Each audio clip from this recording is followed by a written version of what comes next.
Welcome to the Team Builder Leadership Institute. My name is Tony Roberts. I am the Chief Transformation Officer of the Team Builder Leadership Institute.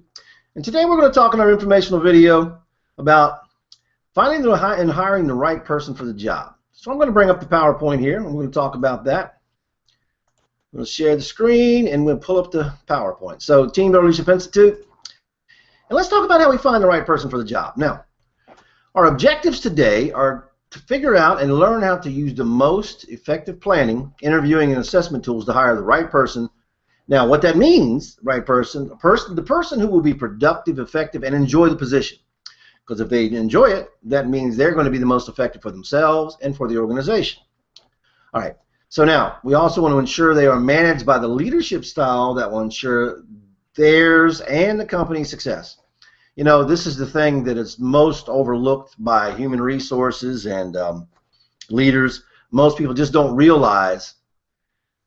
Well, have you ever seen someone hire an employee on Monday, or the person starts on Monday, and they say, you know, this person's the best thing since sliced bread. They're driven, they're outgoing, they're honest, they're innovative, you know, and they're all excited. And the person comes to work, and by Friday, that leader is saying, oh, this person's a pain in my butt. They ask all these questions. They don't want to be told what to do. Well, so did the person really get bad throughout the week? Or is it possible we didn't get the right person in the right position working with the right leader? So let's look at that. All right, the first thing you want to do before you hire a person is you got to analyze the position that you're hiring for and find out what are the needs of this position. What are the knowledge, skills, abilities, and outlook that is needed to be highly successful for the individual themselves and the company? What is it they need? What are those things? So with that said, once you've done that analysis, now you want to have a little checklist. And what I always did here is I always have, on a scale of 1 to 10, I rated number 1, what is the level of collaboration this person needs to be able to do? Is this a position that requires high collaboration? Or is it a position that requires sort of mid collaboration, maybe 5 to 7, somewhere in there? Or is it a position that's really more of an independent thing, so it really doesn't require a lot of collaboration at all? You need to find that out because you want to see, does this person, again, match the requirements of the position? Also, level of independence. Is this a position where we need a person that shows strong initiative, do things on their own, make good decisions by themselves? Or is this a position where really all it takes is just somebody to listen to what they're told and do that? So again, 1 to 10 scale on independence, and you compare what you see in the interview with what the job requirements actually are in that capacity. Adequate personal strength. Do they have the perseverance, the determination, the stamina to do what it takes to get it done? Is this the kind of job where it's going to take a lot of communication skills and a lot of negotiations? Is this the kind of position where you're going to have a lot of disappointment, meaning it's not always going to work, you're going to have to go back again? Is this the kind of person that's going to overcome these goals or overcome challenges, or when they meet a barrier, they're just going to stop and wait for further instructions? These are the things you're looking at in personal strength, determination, perseverance. How tenacious are they? Are they someone who they're not going to give up? They're going to get it done no matter what it takes? Or, you know, and what does the position require? Does it require that the leader is always going to be there to help them? Or they've got to be tenacious enough to get it done regardless because the leader's not there? Now, creativity. How creative is the individual? And how much does it require to be highly successful at the position for themselves and the organization? So what I always did is I used the scale of 1 to 10 in those areas, and I matched first after I did the assessment of the position, what knowledge, skills, and abilities and outlook, and I used these categories as far as breaking down the job, and I would rate 1 to 10. And then when I'm in there interviewing the employee, I'm using the same form, rating them, and then I match them up after the interview to see where does this person fall. You know, some things you can help with, but a lot of times with personality traits and beliefs, you really can't help them. Creativity, that's really more of a personal ability and skill they either have or they don't. And we'll talk more about the personality and communication styles. All right.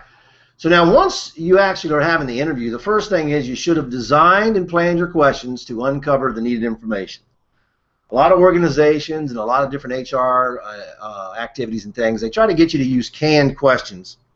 Unfortunately, each position is different, has different knowledge, skills, abilities, and outlooks needed, and it needs to be evaluated. In other words, the person needs to be evaluated against those specific needs.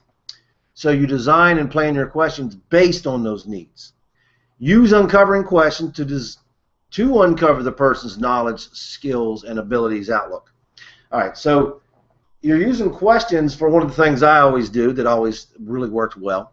And keep in mind, there's certain questions you can't ask, but we can work around that, because I would always ask a person, so tell me, share with me, what do you feel makes you right for this position? Now, I find that when you give them specific questions, you're going to use open questions and closed, but sometimes you want them to ask them something that's sort of open, but it's directed toward a specific topic, and they will really start to share information. First, they'll give you the canned answer they practiced, but then after that, one of the things you can use is silence. So after the person gives me their canned answer, I look at them and I just nod and give them that look of, okay, go ahead. And I nod again, mm-hmm, mm-hmm. And sometimes they do that, mm-hmm. And I'll give them that look of, what else? And then what happens is, by using that silence and that nod, they will continue talking. A lot of times they'll tell me things that I couldn't have asked, but I definitely needed to know. I've had them tell me things about criminal reports that wasn't on their criminal report, charges, all kinds of things that, because I was working with money, you cannot hire people with certain level of criminal activity and things like that. So, and you can't ask about those things. You can check their to see if they have a criminal record, but you can't really ask them a lot of questions about it. Well, when they volunteer the information, you can then use it. And so that technique works very well. But you want to use the questions that are designed to uncover the person, who they really are.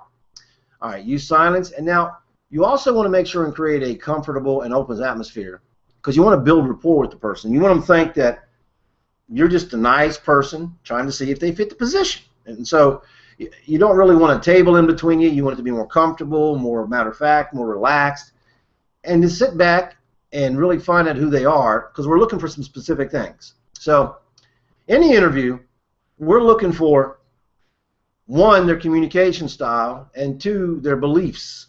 Do they match the position? Now, okay, so research shows that we all operate through one or more of 8 different belief systems, meaning that we're all a product of where we're born, when we're born, and the culture we grew up in.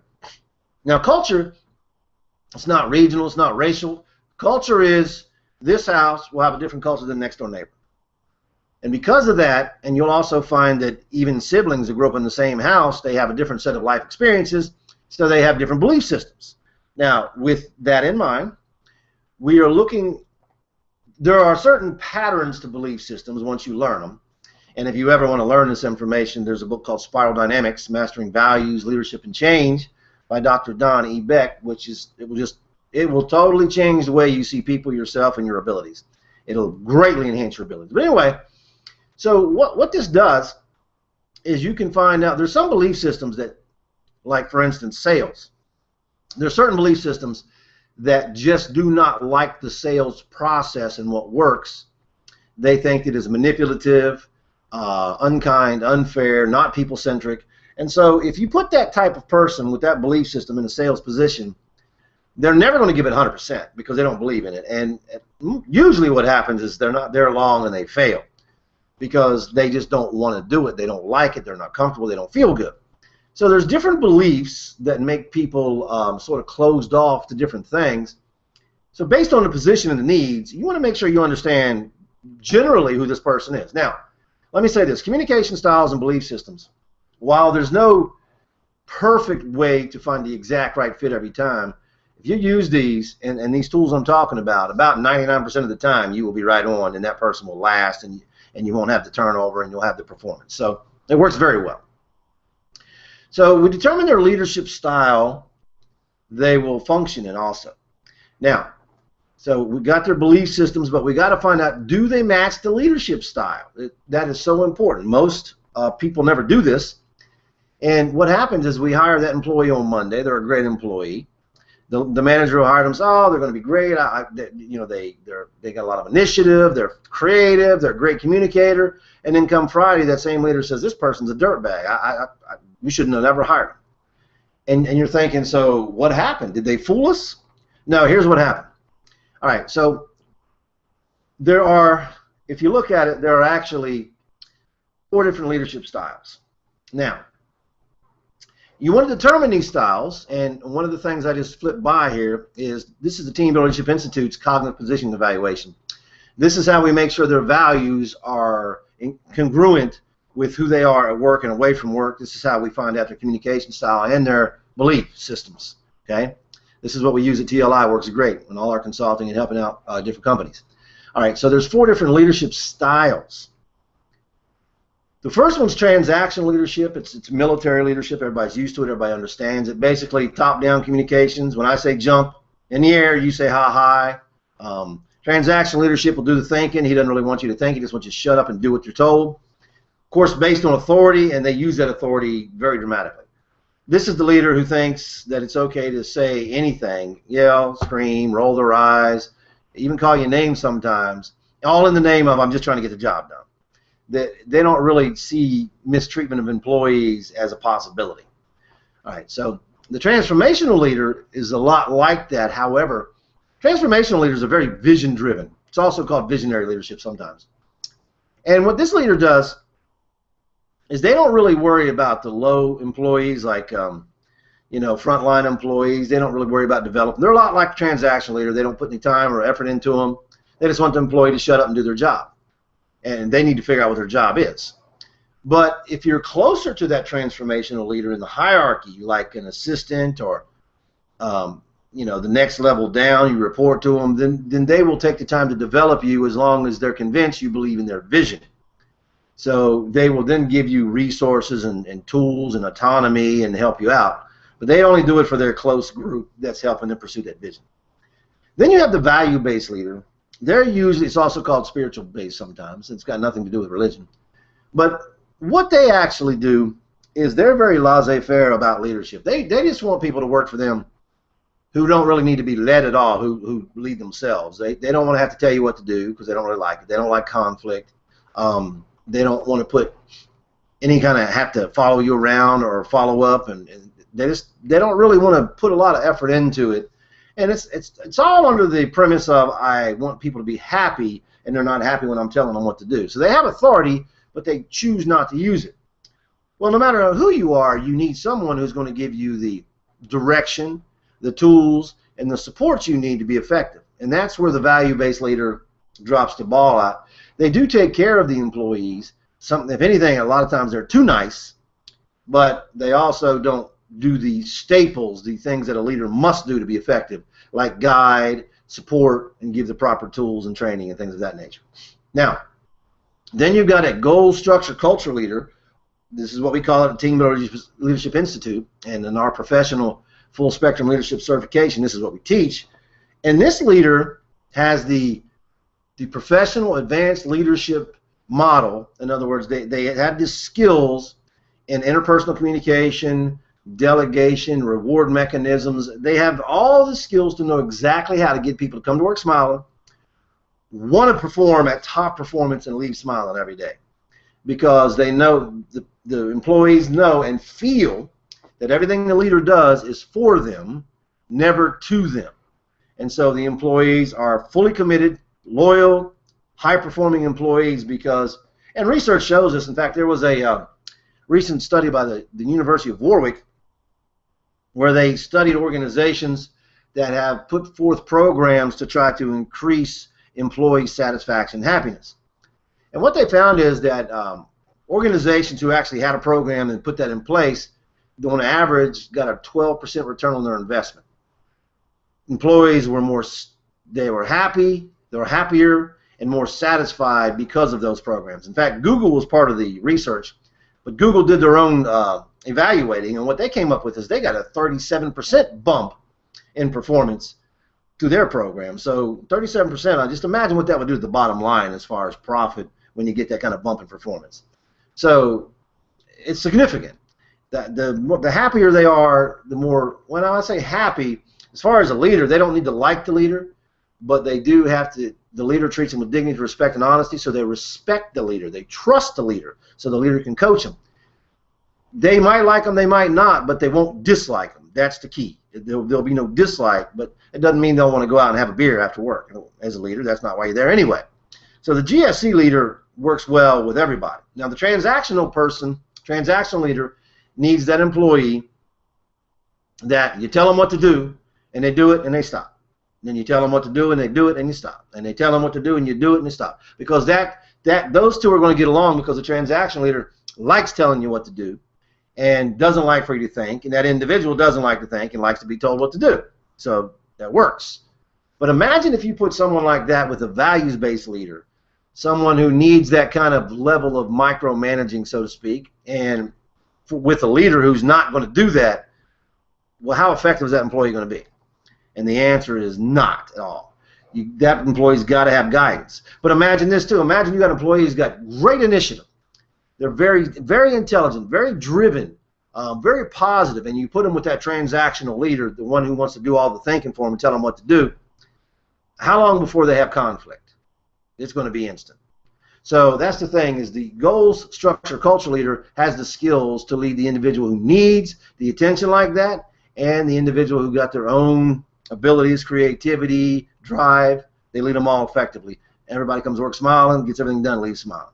So leadership styles and hiring people is paramount if you want to make sure that the person is successful for themselves and for the organization, which is what we're shooting for.